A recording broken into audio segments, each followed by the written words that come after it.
या देशामध्ये जर लोकशाही जिवंत ठेवायची असेल तर इथं जागृत माणूस हा संविधानाचा रक्षक आहे. कायदा हा जागृत माणसासाठी आहे आणि त्याच्यामुळे जे लोक झोपलेले त्यांच्यासाठी कायदा काम करत नाही. सगळ्यात महत्वाचा मुद्दा हा आहे की जंतर मंतर येथे जो नीटचा पेपर फुटला, या देशामध्ये या देशाचं भवितव्य ज्या विद्यार्थ्यांवर अवलंबून आहे त्या विद्यार्थ्यांवर आज लाठी हल्ला होत आहे. ते त्यांचा न्यायासाठी संघर्ष करत आहे.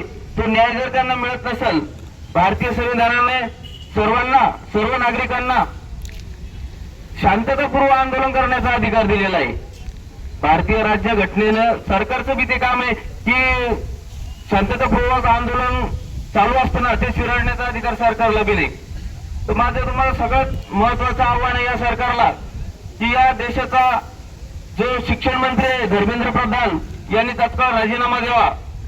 मोदी हे घटनाबाह्य प्रधानमंत्री हे घटनाबाह्य कृत्य करत असून त्यांनी तत्काळ राजीनामा द्यावा अशी मी आपल्या सर्वांच्या वतीने मागणी करतो. तसेच भीम आर्मी, आझाद समाज पार्टी व सगळ्याचे भाई चंद्रशेखर आझाद यांच्या नेतृत्वाखाली आज 25 जुलै रोजी सर्व देशभर आंदोलन करून जिल्हाधिकारी मार्फत राष्ट्रपतींना निवेदन देण्याचं, पुऱ्या देशातून एका वेळेस निवेदन देण्याचा आदेश आहे. त्यामुळे आपण सर्वांना मी विनंती करतो की हा लढा कोणी एकाचा नसून हा लोकशाही जिवंत ठेवण्याचा लढा आहे. जर मित्र संविधान राहिलं नाही तर तुम्ही आम्ही राहणार नाहीत. या देशामध्ये जी शिक्षण व्यवस्था आहे ही खाजगी शिक्षण संस्था आहे. शिक्षण गर्भ श्रीमंत लोकांच्या हातात जाईल. इथे जिथे शोषित पीडित वंचितांना न्याय मिळणार नाही. त्यामुळे सामाजिक न्यायाचा लढा आपल्याला अधिक तीव्र करणं गरजेचं आहे.